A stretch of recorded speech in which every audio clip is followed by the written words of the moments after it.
beloved Boss Mike Cervera.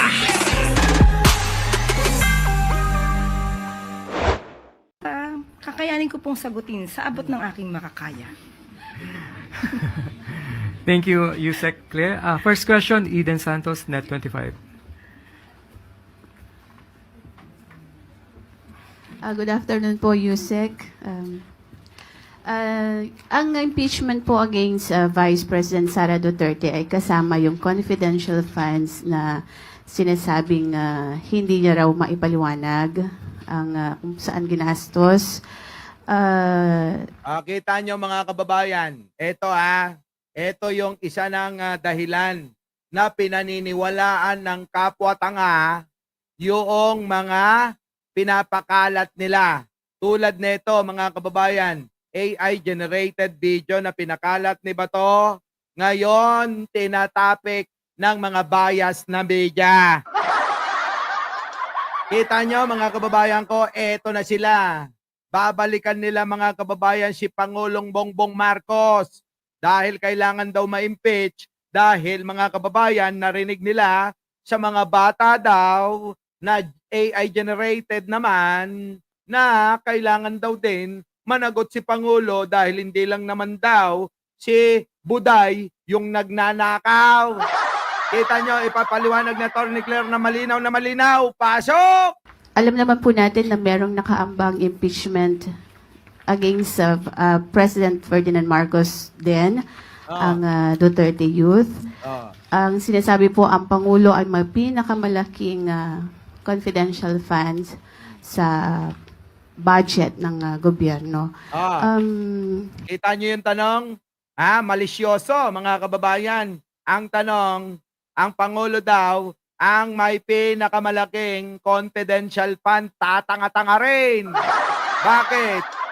Pangulo yan, dapat nga nasa kanya lahat ang Intel fund, confidential fund, kasi kailangan niya yan bilang Pangulo. Kundi ba naman, tuloy. Ito po bang prosesong pinagdaanan ng impeachment against BP Sara ay ganito rin pong proseso ang maaring pagdaanan din if in case po na ma-file na sa House of Representatives yung impeachment against sa PBBM? Nasa kamay po iyan ng House of Representatives. Kita nyo, napakasimple lang. Totoo naman mga kababayan kung i-impeach nila si Pangulo, may magagawa ba si Pangulo? Bakit hindi nyo tanungin yung Kongreso kung paano nila sisimulang i-impeach si Pangulong Bongbong?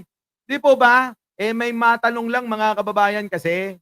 Kasi nga pinaniniwalaan nila yung AI-generated video na pinapakalat nitong mga Duterte sa pangunguna ni Bato at ni Baste.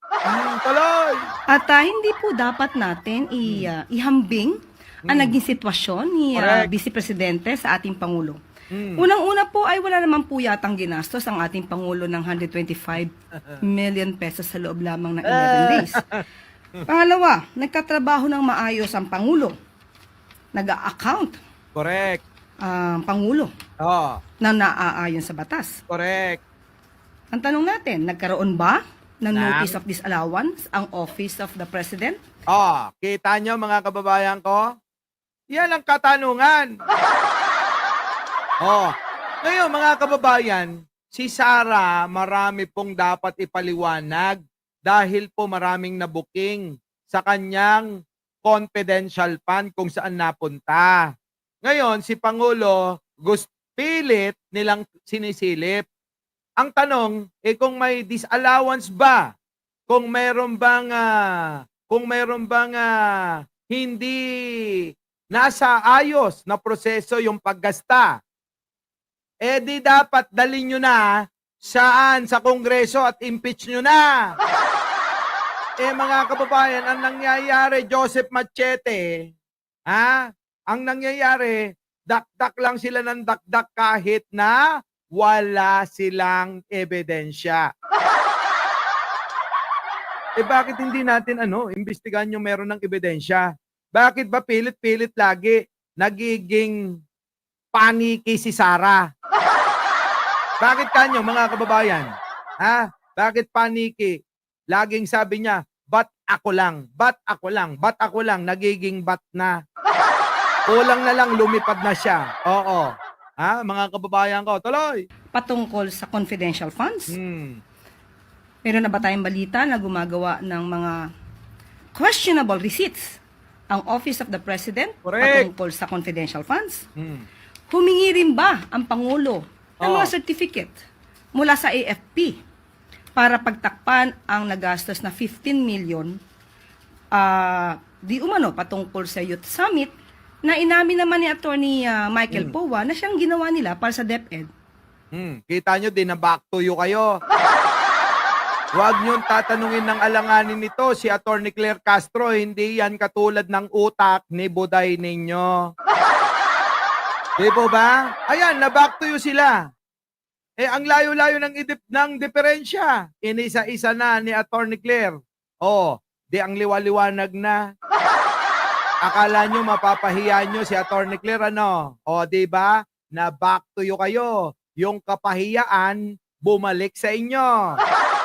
Kaya nga mga kababayan ang nag-iisip ng masama sa kapwa ay siyang babalik sa kanya. Ganon na nga ang nangyari sa isang tatanga-tanga na nagtatanong sa ating napakagaling na tagapagsalita. Yun! Di po ba? Yun ang sinasabi ko eh.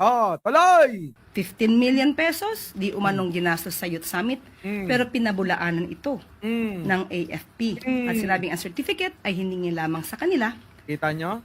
ng isang tauhan ni VP Sara. Ni Buday. Kita nyo mga kababayan, humingi lang ng sertifikasyon, dokumento para makapagnakaw ng pera. Napakadali lang unawain eh. Ganito lang yan mga kababayan. Penging certification na kunyari humihingi ka ng pondo para magbibigay kami sa iyo. Mamakinig kayo mga kababayan, ganito yan. Halimbawa po, ako, si Jojo Chavez, si AFP. AFP si Jojo Chavez ha. Ako naman yung kinatawan ni Buday, ni Sara Duterte. Jojo Chavez, AFP. Pengi ng certification na ikaw ay humihingi sa akin ng pondo para popondohan ko. So ngayon, mga kababayan, eto na. May certification na. Binigay naman ni Jojo Chavez. Di ba? Uto-uto rin eh. Nagbigay. Akala naman ni Jojo Chavez, ibibigay ko yung milyon-milyon na hinihingi niya. Hindi niya alam, gagamitin ko lang yon na ipapile ko sa COA para masabi na nagbigay ako ng kwarta. Pero hindi talaga. Ano tawag doon? Ghost project. Hindi lang ghost writer, meron si Buday, meron ding ghost project at ghost lover. Ang daming ghost na mayroon si Buday, ano? Grabe! Matindi! Di po ba? Matindi si Buday.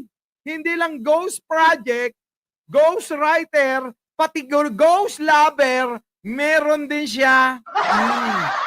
Tuloy, Attorney Claire. Siguro naman Delia Shacoco na uunawaan niyo yung aking ibig ipahatid, Demi Loads, Miss Au, Jodelie. Bahala na kayo, Melby, ha? End time. Yan na. Grabe, no? At ito'y inamin nga po ni Attorney Michael Powa sa isang pag-iimbestiga sa House of Committee on Good Governance. So, kung ano man po ang mangyayari sa sinasabing impeachment, bahala na po ang House of Representatives patungkol po dyan. Wala pong kamay ang Pangulo kung ano mangyayari sa ganyan. Correct. Hindi nga nakikialam si Manong Bongbong. Di ba? Hindi nga nangingialam si Manong Bongbong eh. Bahala siya, Rostar, kung bahala kayo kung i-impeach nyo, bahala kayo. Sabi, di ba? June R, bagong-bago daw dito si June R. Welcome nyo naman kahit DDS yan. Huwag nyong aawayin. Hayaan nyo, iabante kung ano yung kanyang katwiran. kung ano yung kanyang mga gustong sabihin. Ano? Tuloy. But do you agree po, Yusek, na yung paggamit po ng mga aliases ay talagang normal po sa paggamit ng Confi and Intel funds? Nako, ayan na. Meron po kasi tayong tinatawag na proper accounting.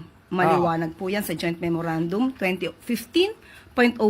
Kahit sabihin po nila na ito'y aliases, dapat po ang mga tunay na mga dokumento ay alam po ng SDO, alam po ng gumamit, hindi po basta-basta pwedeng gumamit lang ng aliases.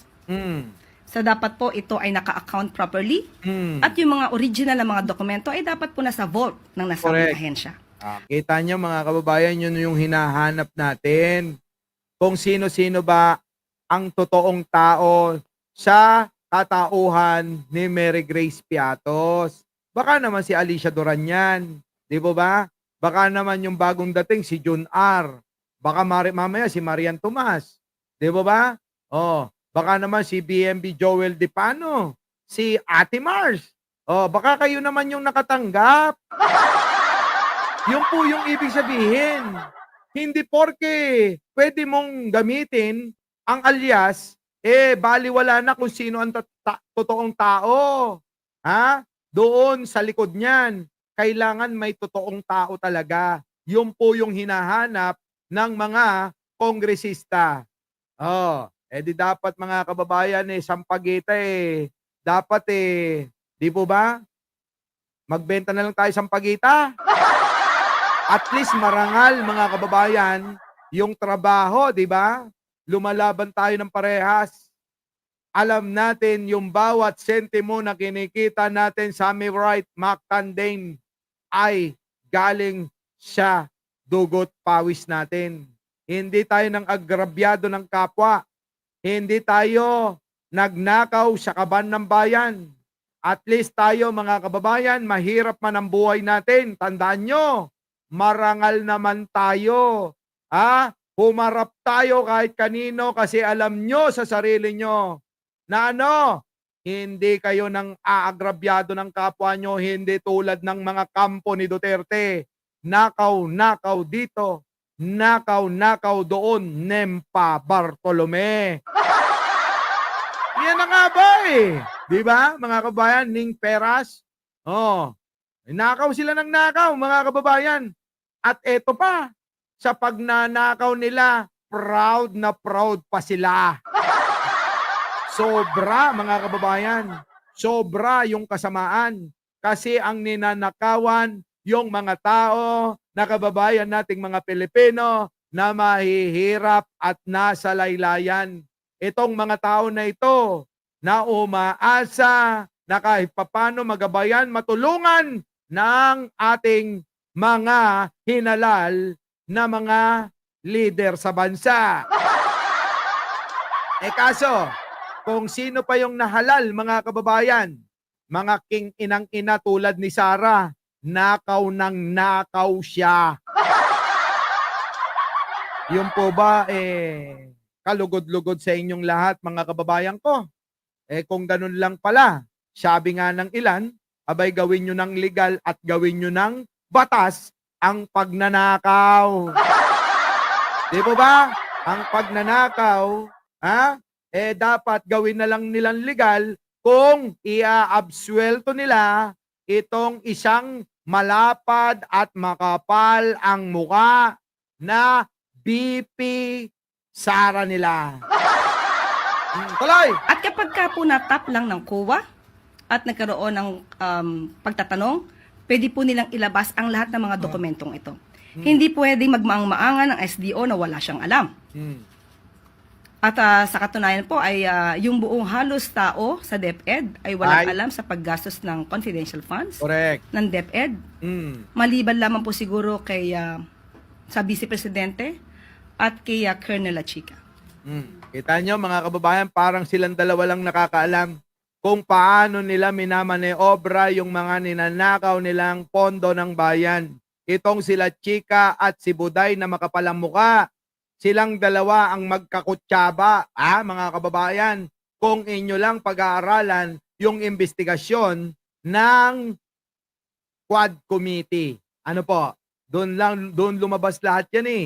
Grabe, yung mga pahayag ng mga empleyado mismo ng DepEd na dati na si Buday, ayon mga kababayan, nilantad ang katotohanan hanggang umabot na nga kung inyo lang matatandaan, kapag iniimbestigahan, isa-isa silang himatay. Hanggang sa masugod na nga, ito namang si Zuleika na napapabalita na jowa ni Buday, kaya mga kababayan, yun na lang yung kanyang galit. Kaya kulang na lang para kay Zuleika mag-people power daw ang sambayanan. Inang buhay yan, mga kababayan ko. Ano? Our beloved Boss Mike Cervera.